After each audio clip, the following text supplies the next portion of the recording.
Hello everyone, welcome to my geo volcano channel और मैं हूं Lokesh Prajapati. Last video session में हमने पढ़ा कि भूगोल क्या है, भूगोल का शाब्दिक अर्थ क्या है, मानव भूगोल और भौतिक भूगोल में क्या अंतर है। उस लास्ट वीडियो सेशन का लिंक मैंने अपने डिस्क्रिप्शन बॉक्स में दे दिया है, जहां से आप उसे देख सकते हैं। तो आइए हम अपने चैप्टर को आगे बढ़ाते हैं और आज हम पढ़ेंगे मानव भूगोल की प्रकृति। ठीक है दोस्तों, तो स्टार्ट करते हैं। सबसे पहले हम बात करते हैं कि मानव भूगोल की प्रकृति क्या है। मानव शुरुआत में जब आदिकाल में स्टार्टिंग की बात थी तो मानव क्या था? आदिम था। मानव के पास कोई तकनीकी नहीं थी, बिल्कुल मानव जंगलों में रहता था और जंगलों में ही जो पेड़ पौधे हैं और उनसे जो फल मिलते थे उनको खाकर वो अपना काम चलाता था।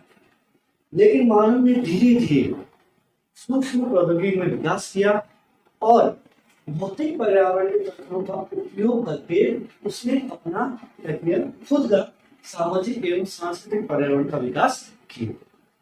दोबारा समझते हैं इस चीज को। स्टार्टिंग में ये क्या है? भौतिक पर्यावरण। भौतिक पर्यावरण का मतलब इसके अंदर पर्वत है, नदियां हैं, जो अपने बरसात है और सभी जो वनस्पति जात हैं और विभिन्न प्रकार के जो प्राणी जात हैं, ये सभी किसमें आते हैं? हम पहले बता चुके हैं, मृदा है, ये सब किसमें आते हैं? भौतिक पर्यावरण। तो मनुष्य ने क्या किया? इस भौतिक पर्यावरण के तत्वों का उपयोग करके और अपनी तकनीकी जो सूक्ष्म प्रौद्योगिकी है या टेक्नोलॉजी है उसमें विकास करके खुद का अपना तो सामाजिक और सांस्कृतिक पर्यावरण का विकास किया, जिसमें धीरे धीरे उसने बड़े बड़े घर बनाना शुरू किया, उसने जंगलों का खेत बनाने शुरू किए, नदियों से नहर बनाना शुरू किया, बांध बनाने शुरू किए, बड़ी बड़ी फैक्ट्रीज बनानी शुरू करी, हवाई जहाज जाने के साधन, सब कुछ उसने क्या किया? धीरे धीरे टेक्नोलॉजी में विकास किया। तो कुल मिलाकर हम बात ये करें, अगर हम बात ये करें कि मानव भूगोल की प्रकृति क्या है, तो इसमें जो मेन जो अपना केंद्र बिंदु है वो क्या है? मानवीय क्रियाकलाप। क्या है? मानवीय क्रियाकलाप। मतलब मेन मानव द्वारा अनुबंधित क्रिया की जाती है और आदिम जो मानव था उसने तकनीकी और भौतिक पर्यावरण के तत्वों के साथ उपयोग करते हुए उनका अपने खुद का सामाजिक एवं सांस्कृतिक क्या किया? विकास किया। तो इसमें मानवीय क्रियाकलाप है, केंद्रीय बिंदु है तथा मानव भूगोल में पृथ्वी पर मानव द्वारा निर्मित सभी वस्तुओं का अध्ययन किया जाता है। पृथ्वी पर, पृथ्वी से बाहर नहीं, पृथ्वी मानव भूगोल में पृथ्वी पर मानव द्वारा निर्मित सभी वस्तुओं का अध्ययन किया जाता है। जैसे कि हवाई जहाज ले लो, खेत ले लो, नहर ले लो, ठीक है, बगीचे ले लो, घर ले लो, फैक्ट्रीज ले लो, जो भी मनुष्य ने बनाया है और जो भी मनुष्य ने बनाया है, पर ये याद रखना जिन चीजों को मनुष्य ने बनाया है उसमें जो मुख्य तत्व थे वो किसके थे? भौतिक पर्यावरण। तो ठीक है दोस्तों, ये बात समझ आ गई। अब हम आगे चलते हैं। दो प्रकार की जो यहाँ पर हम परिभाषाएं पढ़ेंगे, मानव का प्रकृतिकरण और प्रकृति का मानव। कंफ्यूज होने की जरूरत नहीं है, हम इस एक एक टॉपिक को बिल्कुल सिंपल तरीके से समझेंगे। मानव का प्रकृतिकरण मतलब मानव का प्रकृतिकरण हो गया और प्रकृति का क्या हो गया? विकरण हो गया। हम दोनों को एक साथ लेकर चलेंगे ताकि आपको समझने में कोई दिक्कत ना हो। सबसे पहले बात करते हैं, हम वही हमारे टॉपिक पे आते हैं कि मनुष्य जब आदिम काल था तो उस टाइम मनुष्य क्या था? आदिम था। मनुष्य के पास, मानव के पास कोई तकनीकी नहीं थी। मानव बिल्कुल कैसा था? तकनीकी स्तर पर बिल्कुल न्यून था। तो उस वक्त जब मनुष्य आदि मानव था, ये तो मैंने एक चित्र बनाया है ना, इसको मतलब कि उस टाइम मनुष्य के पास बाल कटाने का भी टाइम नहीं था। तो मानव क्या था? आदिम जो मानव था प्रौद्योगिकी का स्तर उसमें काफी निम्न था, अर्थात वो बिल्कुल टेक्नोलॉजी में जीरो था और वो सब कुछ किसको मानता था? प्रकृति को मानता था। क्योंकि और ना ही उसका कोई सामाजिक विकास था कि भाई वो आज जैसे हम सब परिवार में रहते हैं या बड़े बड़े अपने गांव में घिरे रहते हैं, ऐसा कुछ नहीं था। वो तो जंगलों में रहते थे, तो प्रौद्योगिकी स्तर न्यून था और मानव ने क्या किया था?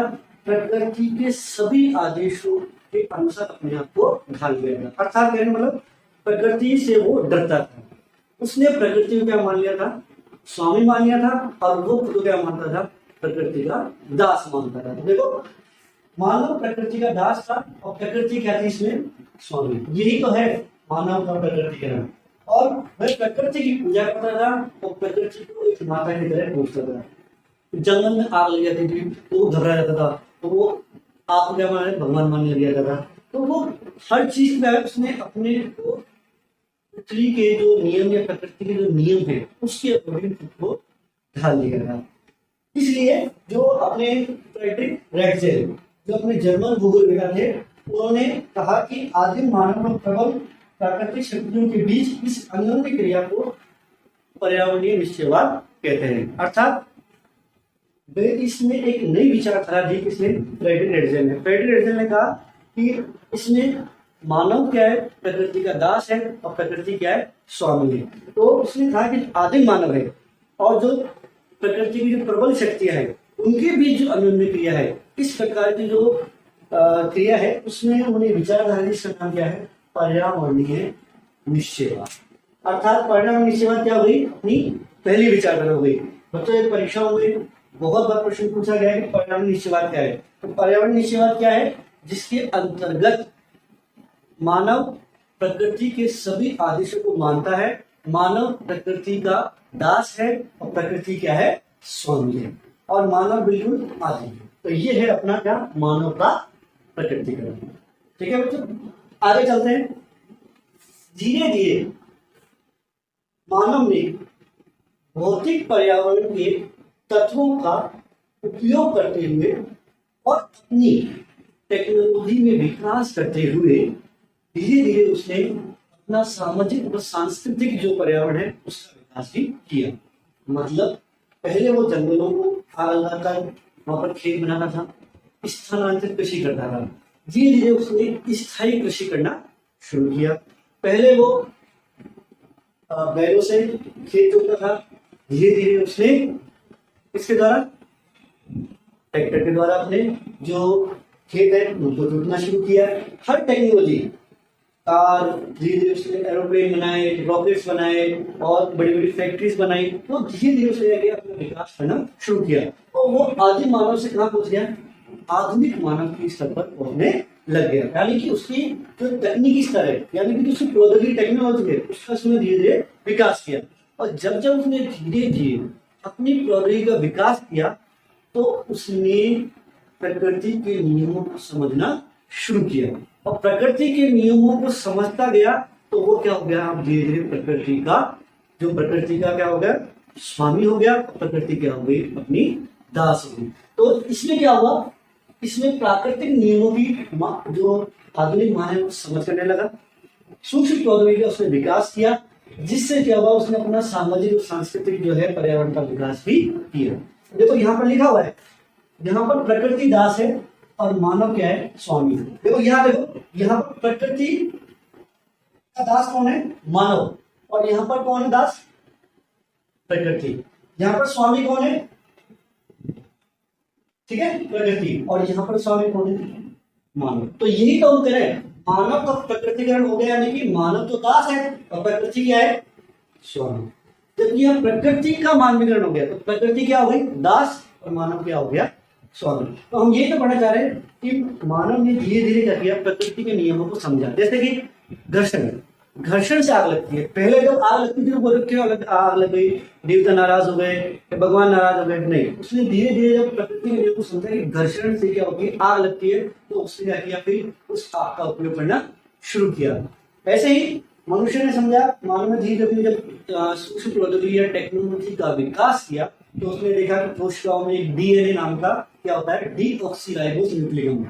ठीक है, तो डीएनए होता है। तो उसने उसकी समझ के द्वारा शरीर की विभिन्न प्रकार की बीमारियों का इलाज करना शुरू किया। तो यही तो क्या है? मानव का सामाजिक और सांस्कृतिक जो विकास है वो धीरे धीरे होने लगा। यानी मनुष्य प्रकृति के नियमों को समझने लगा, तो धीरे धीरे उसने फिर टेक्नोलॉजी का विकास किया। ऐसे ही हम बात करें, गति के नियमों को समझा मनुष्य ने, तो बड़ी बड़ी क्या बनाए? एरोप्लेन बनाए, बहुत तेज गति से चलने वाले जेट विमान बनाए, यहाँ तक कि पृथ्वी से अंतरिक्ष में उड़ने वाले उसने रॉकेट्स भी बनाए। तो इस तरीके से आदिम मानव से आधुनिक मानव की तरफ जब हम जाते हैं तो मानव का प्रकृतिकरण से क्या हो गया, प्रकृति का मानवीकरण। तो यहाँ पर तो बैडजल ने ये जो मानव का जो प्रकृतिकरण है उसको कहा पर्यावरणीय निश्चयवाद। लेकिन यहाँ पर क्या हुआ, यहाँ पर जो फ्रांसीसी जो भूगोलवेत्ता थे जिनमें पॉल डी ला ब्लाश, उन्होंने इस विचारधारा को क्या कहा, संभववाद। क्या कहा, संभववाद। फिर ध्यान से सुनना, जब मानव दास है और प्रकृति स्वामी है तो इसे हम कहते हैं पर्यावरणीय निश्चयवाद। लेकिन जब मानव स्वामी है और प्रकृति क्या है, दास है, तो इसे हम क्या कहते हैं, संभववाद। दोनों में अंतर समझ में आ रहा है? दोनों में जो बेसिक डिफरेंस क्या है, यहाँ पर प्रकृति स्वामी है और यहाँ पर मानव स्वामी है। बस मानव ने धीरे धीरे अपनी प्रकृति के नियमों को समझ के तकनीकी का उपयोग करके प्रकृति को अपना दास बना लिया है। इस विचारधारा को पॉल डी ला ब्लाश ने क्या कहा, संभववाद कहा। दोस्तों यहां तक तो हमने इसको पढ़ा, लेकिन क्या आप भी मानते हैं कि मानव ने प्रकृति को अपना गुलाम बना लिया है? क्या हम प्रकृति को अपना गुलाम बना सकते हैं? नहीं बना सकते। हाँ, हम प्रकृति के साथ सामंजस्य बिठा सकते हैं। अब जैसे कि हम बात करते हैं अभी कोरोना जो महाकाल जो बीमारी आई कोरोना काल के टाइम, क्या हम उस बीमारी को जीत पाए? अभी तक हम और पूरा जो विश्व है वो उस बीमारी से लड़ रहा है। यानी कि जब प्रकृति देने पे आती है तो बहुत कुछ देती है और जब लेने पे आती है तो सारा कुछ ले लेती है। तो हम ना तो प्रकृति के गुलाम हैं और ना ही हम प्रकृति के स्वामी हैं।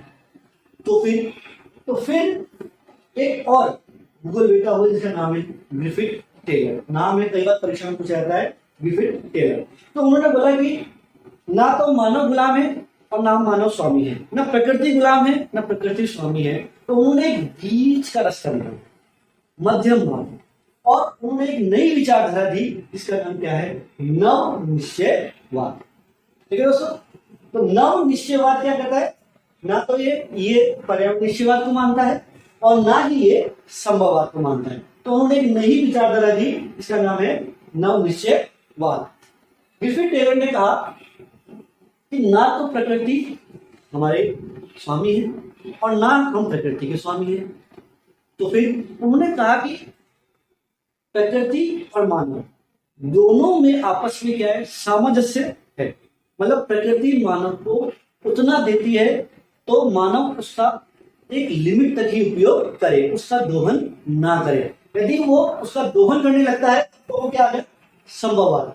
तो प्रकृति मानव को उपयोग करने के लिए, भौतिक पर्यावरण तत्वों का उपयोग करने के लिए सुनहरे अवसर देती है। तो मानव को उन सुनहरे अवसरों का उपयोग करना चाहिए, लेकिन प्रकृति को नष्ट होने से भी बचाना चाहिए। मानव का ये कर्तव्य है। तो उन्होंने एक नई विचारधारा जिसका नाम था नव निश्चयवाद, ग्रिफिथ टेलर ने, इसमें क्या कहा है, मानव और प्रकृति में क्या है, कोऑर्डिनेशन या समन्वय होना चाहिए। इसमें ना तो मानव स्वामी है ना ही प्रकृति स्वामी है, दोनों का आपस में सामंजस्य होना चाहिए और अपनी समझ से मानव को अपनी तकनीकी और अपनी समझ के साथ प्रकृति के तत्वों का उपयोग करना चाहिए, जिससे प्रकृति नष्ट ना हो और मानव का भी क्या हो, विकास, सांस्कृतिक व सामाजिक विकास हो सके। इसलिए टेलर ने इसको एक और नाम से दिया जिसका नाम है रुको और जाओ विचारधारा।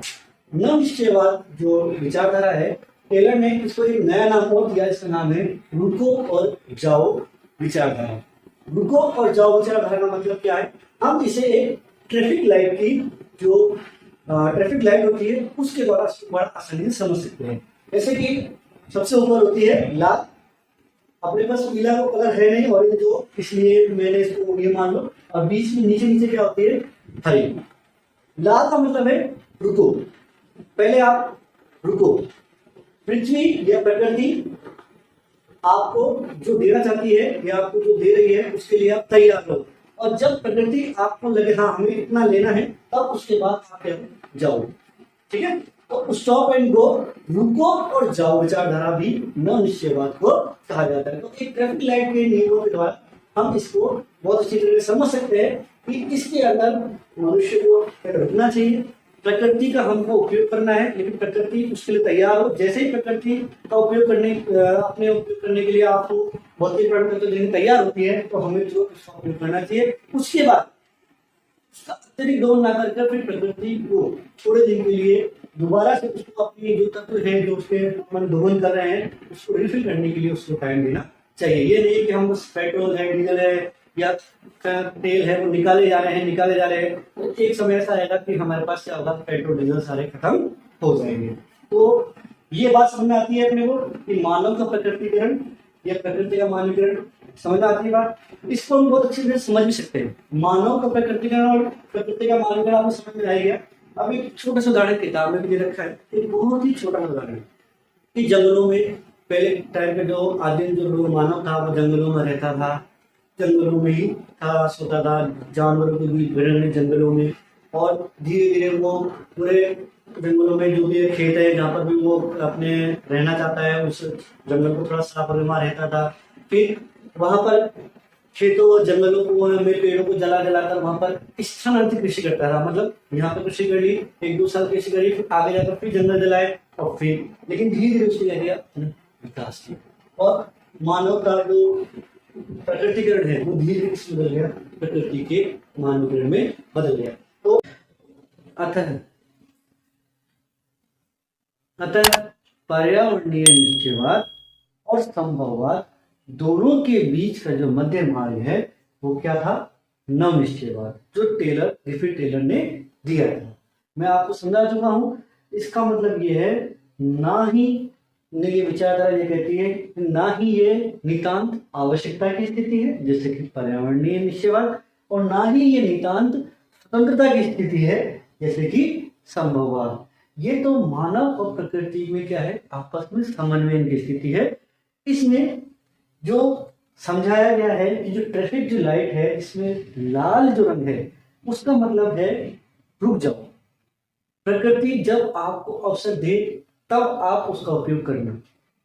और ये जो दूसरा कलर है जो पीला या एम्बर कलर है ये आपको बताता है कि अब आप तैयार हो जाओ। जब प्रकृति आपको अवसर दे अपने तत्वों का, भौतिक तत्वों का उपयोग करने का, तब आप उसका उपयोग कर सके। और जब ग्रीन लाइट का मतलब है कि प्रकृति ने जैसे ही अवसर आपको दिया आप उसका उपयोग करें, जैसे ही दिया तुरंत उपयोग करना है। यहाँ पर लाल जो रंग बोला है रुको, रुको का मतलब है हम पर्यावरण की उन सीमाओं की बात कर रहे हैं जिसको हमें लांघना नहीं है। यदि हम उन पर्यावरणीय सीमाओं को लांघते हैं जैसे कि अत्यधिक दोहन करना, प्रदूषण करना, उसकी वजह से हमारे जो प्रकृति के पर्यावरण है उस पर बहुत सारी समस्याएं आ गई हैं। जैसे अपन बात करें हिमनदों का पिघलना, जिससे क्या हो रहा है, समुद्र का स्तर बढ़ रहा है, अब मीठे पानी के स्रोत कम हो रहे हैं, ठीक है। ओजोन परत का अपक्षय होना जिससे कि हानिकारक पराबैंगनी किरणें हमारी धरती तक पहुंच रही है, जंगलों की अंधाधुंध कटाई से होने वाला जो प्रदूषण है वो, तो ये वो समस्याएं हैं जो कि ये संभववाद के अंतर्गत आती हैं। क्योंकि इसमें प्रकृति का एक दास है और मनुष्य क्या है, स्वामी है। तो वो अत्यधिक क्या कर रहा है, उसका दोहन कर रहा है, स्वतंत्रता की स्थिति है। और यहाँ पर मनुष्य क्या है, बिल्कुल प्रकृति का गुलाम हो गया, यानी कि नितांत आवश्यकता की स्थिति है। लेकिन ये जो विचारधारा है ये कहती है ये ना नितांत आवश्यकता की स्थिति है और ना ही नितांत स्वतंत्रता की स्थिति है। ये तो आपस में समन्वय की स्थिति है जिसमें ना तो मनुष्य स्वामी है और ना ही क्या है, दास है। तो इन तीनों रंगों से आपको समझ में आया होगा। इसलिए इस नव निश्चयवाद विचारधारा को रुको और जाओ की विचारधारा। तो दोस्तों एक बार हम दोबारा से एक बार जल्दी से रिवाइज कर लेते हैं ताकि हमें ये टॉपिक अच्छी तरह समझ में आ सके। तो स्टार्टिंग में हमने पढ़ा मानव भूगोल की प्रकृति। मानव भूगोल की प्रकृति में हमने क्या पढ़ा, मानव भूगोल में हम उन सभी वस्तुओं का अध्ययन करते हैं जो मानव द्वारा निर्मित होती है, जैसे कि घर, खेत, नहर, जो भी चीजें जो मानव ने बनाई है उन सभी चीजों का अध्ययन किसमें करते हैं, मानव भूगोल में करते हैं। तो मानव भूगोल की प्रकृति में जो मुख्य बिंदु है वो क्या है, मानवीय क्रियाकलाप। और इसलिए मानव ने भौतिक पर्यावरण के तत्वों का उपयोग करके तकनीकी की सहायता से अपने सामाजिक व सांस्कृतिक पर्यावरण का विकास किया। उसके बाद हमने पढ़ा मानव का प्रकृतिकरण और प्रकृति का मानवीकरण। मतलब मानव का प्रकृतिकरण की बात करें तो आदिम काल में मानव क्या था, आदिम था, उसके पास तकनीकी कोई स्तर नहीं था और वो प्रकृति के आदेशों के अनुसार ही चलता था, यानी कि उनके अनुसार को ढाल लिया था। यानी कि हम ये कहें कि मानव प्रकृति का दास था और प्रकृति क्या थी, स्वामी थी। और फ्रेडरिक रेडजेल ने किस विचारधारा को क्या कहा, पर्यावरणीय निश्चयवाद कहा। उसके बाद धीरे धीरे मानव क्या क्या हुआ, जब इसका अपने टाइम चेंज हुआ और अपने हजारों सालों में मानव ने क्या किया, अपनी तकनीकी में क्या किया, थोड़ा थोड़ा विकास किया और विकास करने के बाद मानव आदिम से क्या हो गया, आधुनिक हो गया।